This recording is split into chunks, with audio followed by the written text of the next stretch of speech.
Okay, Bismillahirrahmanirrahim. We are about to start our chapter number 8, the next topic, which is the addition of the halogens. So, addition of the halogen is actually the alkene on the treatment. Alkenes on treatment with the halogen in an inert solvent like the carbon tetrachloride at the room temperature give the vicinal dihalide or 1,2-dihalogenated products. For example, we have this double bonded ethene in the presence of an halogen.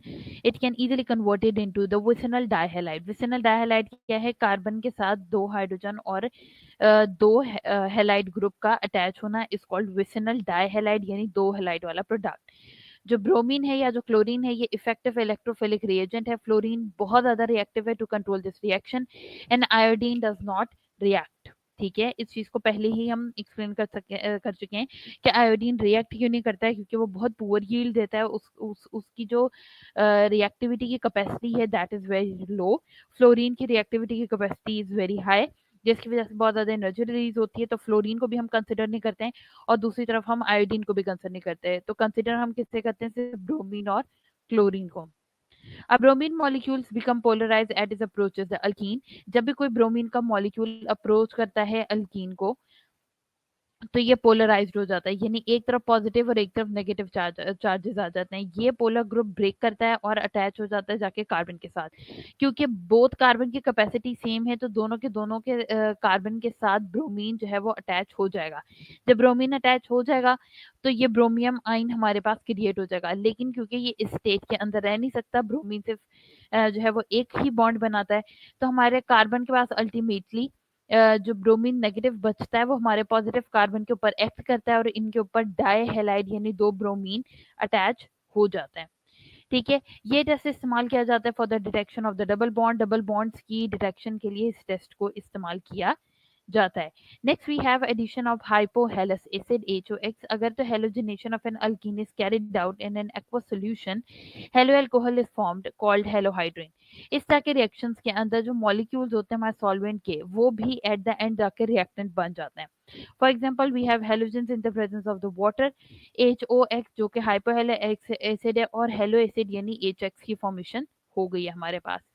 Now here we have alkene in the presence of HOX. जब हमारा ये जो है वो bond break कर रहा है, तो एक तरफ हेलोजन जाके कार्बन के ऊपर एक्ट करेगा और दूसरी तरफ OH जाके कार्बन के ऊपर एक्ट करेगा. हमारे पास हेलोहाइड्रिन की फॉर्मेशन हो जाएगी. जो ऑक्सीडेशन रिएक्शंस हैं हमारी अल्कीन्स के, वो हमें देते हैं addition of oxygen, hydroxylation, combustion and ozonolysis. जो एडिशन ऑफ ऑक्सीजन है, अल्कीन्स जब मिक्स होते हैं ऑक्सीजन और एयर के साथ और पास होते हैं वह silver oxide catalyst at high temperature and pressure add an atom of the oxygen to form the epoxide. और हमारे पास क्या बन जाता है? एपॉक्साइड. जो एपॉक्साइड है ये सर्व करते हैं as a starting substances for the industrial production of glycol. Glycol की इंडस्ट्रियल प्रोडक्शन के लिए एज अ स्टार्टिंग सब्सटेंस ये एक्ट करते हैं. For example we have CH2 an alkene molecule in the presence of an half oxygen Ag2 और 100°C. हमारे पास ethylene जो oxide है या इथाइलिन एप ऑक्साइड है उसकी फॉर्मेशन आ गई है, यानी ऑक्सीजन दो कार्बन के साथ डायरेक्टली अटैच है. इसी तरह से ये हमारे पास 3 कार्बन वाला ट्रिपल बॉन्ड है. In the presence of an single oxygen यानी O2 में से सिर्फ एक ऑक्सीजन, हमारे पास एप ऑक्साइड की फॉर्मेशन हो रही है. Next we have hydroxylation. जब अल्कीन्स ट्रीट की जाती हैं with a mild oxidising agent, जैसे कि KMnO4 is a very strong oxidising agent. अगर हम इसको माइल्ड करना है तो या तो हम अल्कली के साथ रिएक्ट करवा देंगे या हम एसिड के साथ रिएक्ट करवा देंगे. ठीक है, और ये बेयर्स रिएजेंट हमारा बन जाएगा. At low temperature hydroxylation of the double bond occur resulting in the formation of dihydroxy compound known as vicinal glycol. और हमारे पास जो प्रोडक्ट बनेंगे वो क्या बनेंगे? Vicinal glycols. The pink color of KMnO solution is discharged during the reaction. It is also a test for the presence of unsaturation in the molecule. ये test है it is also a test for the presence of the unsaturation in the molecule. अगर कहीं पे भी molecule के अंदर unsaturation मौजूद है तो उसको टेस्ट करने के लिए ये जो है वो स्कीम फॉलो की जा सकती है. कैसे? KMnO4 वाटर हम डालेंगे, जहां पे भी डबल बॉन्ड होगा वहां पे जाके दो OH के ग्रुप लग देंगे. जब पूरी चेन के अंदर और कहीं OH का ग्रुप नहीं है, सिर्फ हमारे बनने वाले प्रोडक्ट के अंदर दो OH के ग्रुप आ जाएंगे, तो वो हमारा ग्लाइकोल बन जाएगा. और उससे हमें पता चल जाएगा कि इन दो जगहों पर जो OH के ग्रुप है वो प्रेजेंट है। साथ we have MnO2 and KOH। MnO2 दोबारा से इस्तेमाल किया जा सकता है for the preparation of KMnO4 और KOH is a base can be used in other industries for making soap and for the other purpose as well. Next, we have combustion. The alkenes burn in air with the luminous flame and the procedure CO2 and H2 and produce the carbon dioxide and the water. जब भी complete combustion होती है हमारे पास हमारे product में सबसे पहली चीज क्या बनती है, कार्बन डाइऑक्साइड और फिर क्या बनता है हमारा पानी के वेपर्स. सो इथीन बनाती है forms a highly explosive mixture with the air और द ऑक्सीजन. जैसे कि वी हैव C2H4, कोई भी इथीन है in the presence of the oxygen, it form the carbon dioxide, H2O and heat. Now I'm generating a poll. Just answer this poll in next 1 minute.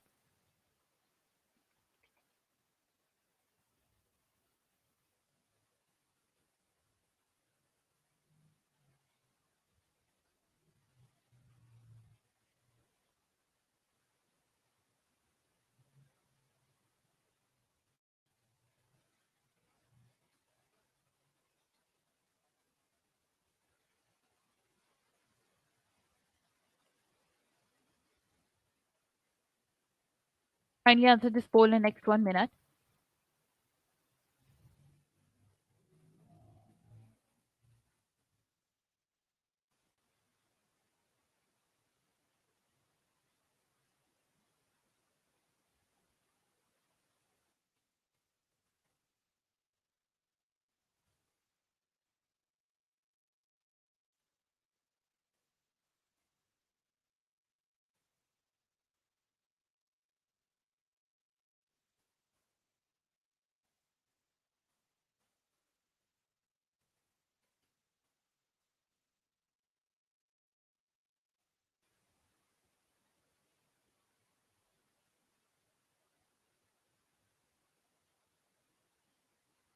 I'm ending the poll now.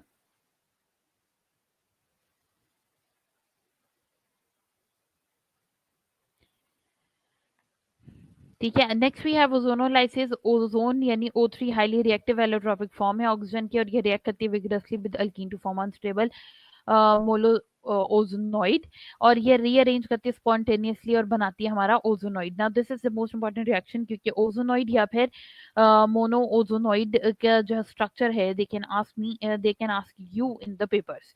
सो हमारे पास double bond वाला molecule है. In the presence of the ozone O3 हमारे पास mono ozonide बना है और उसके बाद रीअरेंजमेंट करने के बाद जो प्रोडक्ट हमारे पास ओजोनॉइड बना है ये इस तरह से एक ऑक्सीजन, अच्छा इसके अंदर जो ऑक्सीजन है वो शिफ्ट कर जाती है on the upper side of the carbon. Ozonoids are unstable compound and are reduced directly with the treatment with the zinc and the water. Reduction produce carbonyl compounds. जो reaction है वो carbonyl compounds बनाते हैं. जैसे कि we have ozonoid in the presence of the water converted into formaldehyde. Formaldehyde क्यों? क्योंकि इसकी एक तरफ हाइड्रोजन लगा हुआ है दूसरी तरफ कार्बन और हाइड्रोजन C डबल बॉन्ड और H का ग्रुप है साथ हाइड्रोजन पर ऑक्साइड प्रोड्यूस हो रही है. यही हाइड्रोजन पर ऑक्साइड जब हमारे जिंक के साथ रिएक्ट करती है तो ये ZnO और वाटर की फॉर्मेशन कर देती है. ओजोनोलाइसिस इस्तेमाल होती है लोकेट करने के लिए position of the double bond in the alkenes as well.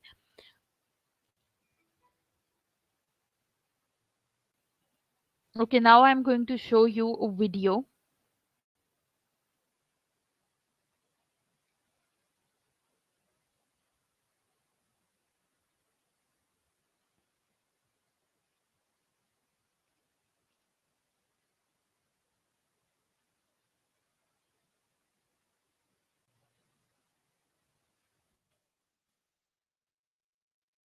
Propane, methane, butane, those single bond carbon chains that we talked about last week, they are important, but they're kind of boring. Alkanes are just more of the same, add another carbon to lengthen the chain. But toss a double bond in here or there and the situation gets a lot more complicated and interesting and delicious. Hydrocarbons can fuel cars and stoves and stuff, but they can also fuel you, dripping off your hamburger, melting into your biscuit, or frying up your tater tots. Delicious, marvelous, complicated fats. Fats have a whole bunch of jargon associated with them that the average person uses daily and with abandon despite having absolutely no idea what it means. But they still jabber on about saturated or mono, poly, unsaturated, omega-3, hydrogenated, or trans. The differences between fats and what makes them better or worse for you is whether or not they have double and triple bonds and where and how those bonds occur. Seemingly trivial changes in the structure of a carbon chain can completely change the chemistry of the molecule, including the chemistry of what happens when you ingest it. Yes, your body can tell the difference between them, and by the time we're done here today, you'll be able to as well.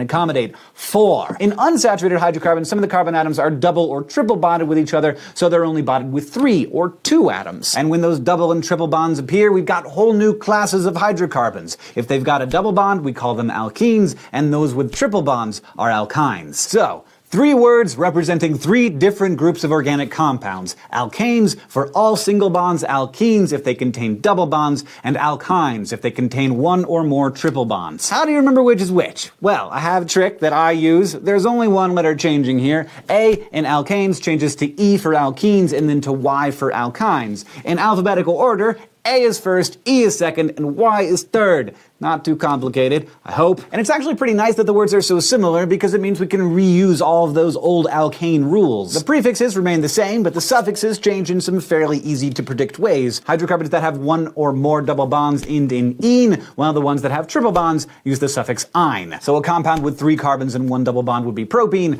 3 carbons and 1 triple bond, propyne. All the other naming rules apply to alkenes and alkynes too. For instance, the main carbon chain, the longest one, is numbered in such a way that the various components, including the double bond, have the lowest numbers possible. Now, the bonds in alkenes have a few tricks up their sleeves. It's not as simple as you might imagine. Single bonds, also called sigma bonds, are pretty simple, and carbon atoms attached by them can rotate around the bond freely. That may not sound like a big deal at first, but alkenes and alkynes don't have that kind of freedom, and that simple fact has a huge effect on their properties. Double bonds consist of a sigma bond and a pi bond. That pi bond bridges the sigma bond, locking it in place. So whatever's attached to the other sides of the carbon atoms can't change their orientation with respect to each other. If all of the things attached to those carbons are the same, it doesn't matter. But if the parts are different, it's possible to have 2 totally different isomers of the same compound. Let's build an example for ourselves. 2-butene should suffice. So it starts with bute, so it has to be a 4-carbon chain. It ends in -ene, so it needs to have a double bond. The 2 tells us that the double bond starts on the 2nd carbon. So we've got our structure. Or do we? With the information we have, this 2-butene could be one of 2 different isomers, one with the methyl groups on the same side, or one with the methyl groups on different sides. They're not structural isomers like N-butane and I-butane. Instead, they're what we call Cis-Trans-Isomers. These have the atoms in the same positions on the molecule, but the atoms are oriented differently in space. Cis comes from a Latin word that means on the same side, and trans is Latin-based prefix that means across. If the matching groups are on the same side of the double bond, like this, we call it cis-2-butene, and if the 2 components are across from each other, it's called trans-2-butene. Note, by the way, that organic compounds cannot switch from cis to trans or the other way around. You would have to break the pi bond and thus the entire molecule to rotate between isomers. The same rules apply no matter what's attached to the double bond. It might be a long hydrocarbon chain or a halogen or an oxygen. All that matters is whether the matching components are next to each other or across from each other. The triple bonds in alkynes, meanwhile, are composed of 1 sigma bond and 2 pi bonds for a total of 3 bonds. The pi bonds prevent the triple bonds from rotating here as well, but triple bonded carbons can only bond to one other atom, so even if it could rotate, nothing would change. Thus, no isomers with alkynes. Phew. Okay, I'm done describing for the moment. Let's talk about some actual chemistry. Pi bonds are significantly more unstable than sigma bonds, so double and triple bonds are pretty easy to break, opening the doors for some good chemistry. Certain reactions open up a double or triple bond to insert various atoms, leaving only a single bond between the carbons. These are called addition reactions because atoms are added to the carbons that were previously double bonded. Probably the simplest addition reaction, and one that you've heard of, is hydrogenation, in which a molecule of hydrogen, H2, is added across the bond. To do this, a metal catalyst like platinum is usually required to help break the H2 apart because that bond is very strong. But once that's done, the hydrogen atoms readily attach to the hydrocarbon molecule, converting a double bond to a single bond. Other molecules can break that double bond as well. If a halogen, such as bromine, is added in the place of hydrogen, the reaction is called halogenation. A water molecule, hydration, oxygen gas, oxygenation. You get the idea. The point is that double or triple bonds can be opened up fairly easily. Alkenes can be made into alkanes, and alkynes can become either alkenes or alkanes depending on how many atoms are added. And those opened bonds can also provide connections for carbon atoms to attach to each other too,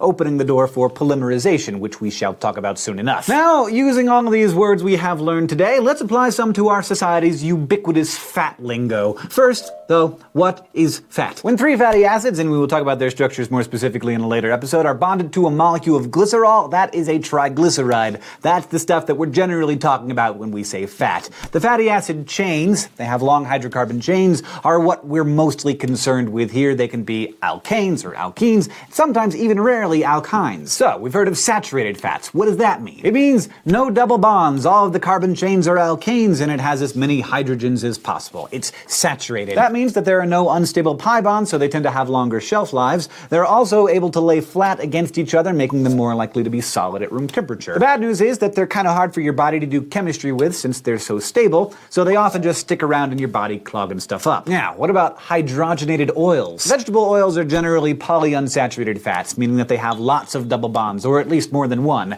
They're much healthier for us than saturated fats, and they're also generally cheaper, since saturated fats are mostly made by animals, which are notoriously difficult to maintain. But they're also less stable and are usually liquid at room temperature and thus harder to spread on your toast. Food chemists use hydrogenation to saturate the unsaturated fat, making it spreadable and also stabilizing it. And since it's made from vegetable oil instead of animal products, it's much cheaper to create. Sometimes the oils are fully hydrogenated, creating saturated alkanes, and sometimes they're just partially hydrogenated, usually leaving just one double bond in the fatty acid chain, creating a monounsaturated fat. Now, it's not just whether or not there are double bonds, the location of double bonds also has an effect on what your body can do with the molecules, which leads me to omega-3s. Omega-3 refers to a specific location of the double bond, 3 carbons from the end, or omega, of the fatty acid chain. Your body is completely incapable of making this sort of fatty acid, and yet it needs them to survive, so you have to eat them. A final question, what can you tell me about the dreaded trans fats? Well, we know that they're unsaturated alkenes, because saturated fats don't have double bonds and thus can't have cis and trans isomers.